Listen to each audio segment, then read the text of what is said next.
Many thanks for joining us this hour. Let's settle for the details of our stories.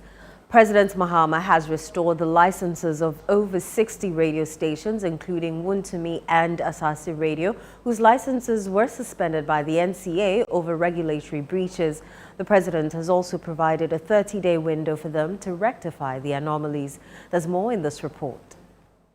On Thursday, the National Communications Authority suspended the operations of more than 60 radio stations, including politically exposed Asaase and Wontumi Radio, over some regulatory breaches. Now, this generated conversations on social media. Later in the day, the Minister for Communications, the Honorable Sam George, was in Parliament to explain the circumstances surrounding the suspension of these radio stations. Now, he denied any allegations of political vendetta.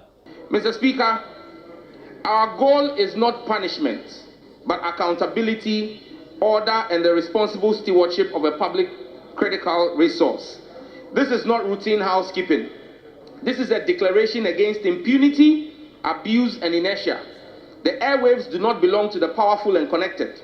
They belong to the public, and we are duty-bound to govern them transparently and effectively.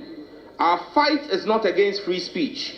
It is against lawlessness, asset misappropriation, and regulatory defiance. Now, the Communications Minister also announced that President John Dramani Mahama had given clemency to these radio stations and also provided them a 30-day window to regularize these regulatory breaches.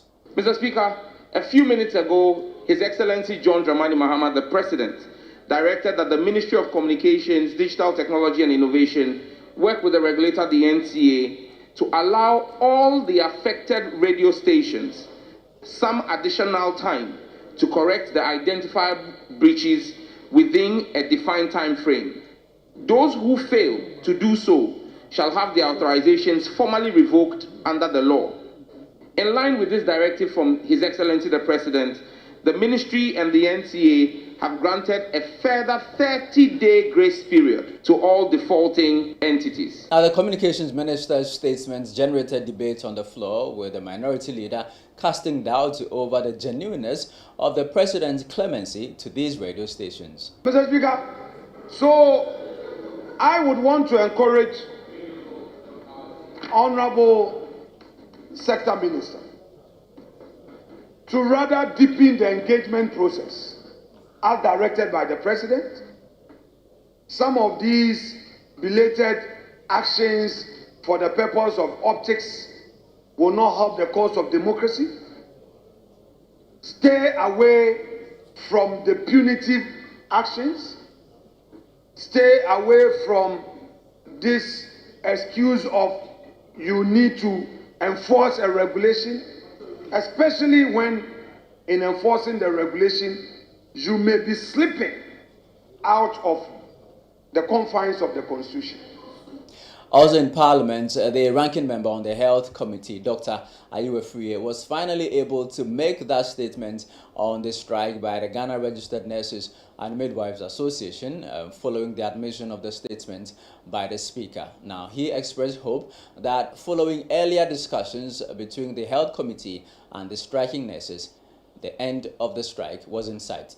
Mr. Speaker, inasmuch as the minority caucus respect the rights of our nurses and sympathize with them in pursuit of their rights, we are pleading with them to be merciful to the plight of Ghanaians and return to work as they look forward for government to engage them positively. Mr. Speaker, to add, today, your committee,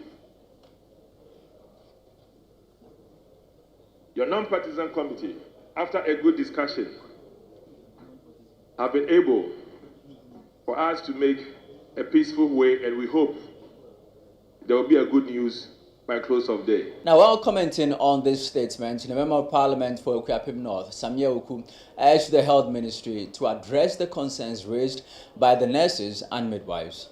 I think that the Health Ministry must also take steps to ensure that the issues raised by these nurses and those in the health sector are also not repeated. Mr. Speaker, no one can anticipate the time of disaster. Just like a fish caught in a crow's net or a bird caught in a wicked trap, we can be struck by illness on any day. And I want to believe that if there's one sector that we must also take seriously, it is the health sector. So I want to commend the committee's effort, but I also believe that the Minister for Health and the ministry too must also adopt measures that will be more embracing and communicate better to our folks in the health sector. The House has since been adjourned to Friday, 13 June 2025. From Parliament House in Accra, Charles Osukumi for Channel One News.